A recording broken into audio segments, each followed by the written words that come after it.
Hello friends, tasty chutney for idli dosa. కాస్త డిఫరెంట్గా బ్రేక్ఫాస్ట్లోకి ఈ చట్నీని ఓసారి ట్రై చేయండి, చాలా బాగుంటుంది.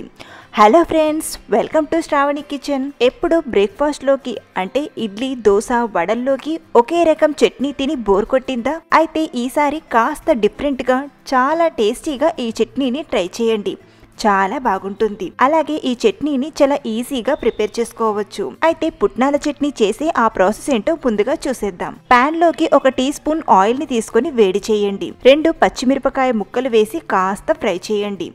ఇందులోనే 1 కట్ చేసిన ఉల్లిపాయ ముక్కలు, 1 టమాటా ముక్కలు వేసి ఫ్రై చేసుకుందాం. మూత పెట్టి 2 నిమిషాలు మగ్గనిద్దాం. మరీ ఎక్కువగా కాకుండా ఇలా కాస్త అంటే ఒక 70% మగ్గితే సరిపోతుంది.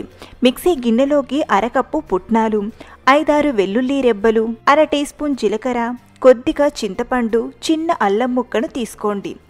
ఇందులోనే మనం ఇందాక ఫ్రై చేసిన ఉల్లిపాయ, టమాటాను కూడా తీసుకుందాం. రుచికి సరిపడా ఉప్పు వేసి మిక్సీ పట్టండి. అవసరాన్ని బట్టి కొంచెం వాటర్ వేసి ఇలా మెత్తగా మిక్సీ పట్టాలి. ఈ చట్నీని వేరొక గిన్నెలోకి తీసుకుందాం. ఇందులోకి పోపును ప్రిపేర్ చేద్దాం. పోపు గిన్నెలోకి 2 టీ స్పూన్ల ఆయిల్ని తీసుకోండి.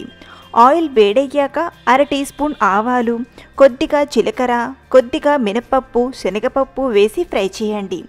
ఇందులోనే 4 వెల్లుల్లి రెబ్బలు, 1 ఎండుమిరప, కొన్ని కరివేపాకులు వేసి బాగా ఫ్రై చేయండి. ఇలా ఫ్రై అయ్యాక చట్నీలో వేసి కలపండి.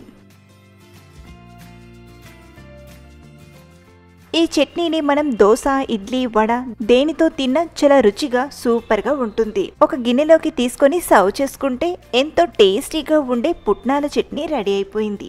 మీరు కూడా ఓసారి ఇలాగా పుట్నాల చట్నీని చేసుకొని బ్రేక్ఫాస్ట్లో తీసుకోండి, చాలా బాగుంటుంది. అలాగే మీకు ఎలా కుదిరిందో కామెంట్ చేసి చెప్పగలరు. నాకైతే ఈ టేస్ట్ చాలా బాగుందండి. సో ఫ్రెండ్స్, ఈ చట్నీ రెసిపీ మీకు నచ్చితే ఒక లైక్ చేయండి. అలాగే మీ ఫ్రెండ్స్తో షేర్ చేసుకోండి. మరిన్ని టేస్టీ అండ్ వెరైటీ రెసిపీస్ కోసం మన శ్రావణి కిచెన్ ఛానల్ని సబ్స్క్రైబ్ చేసుకోండి. Thank you for watching.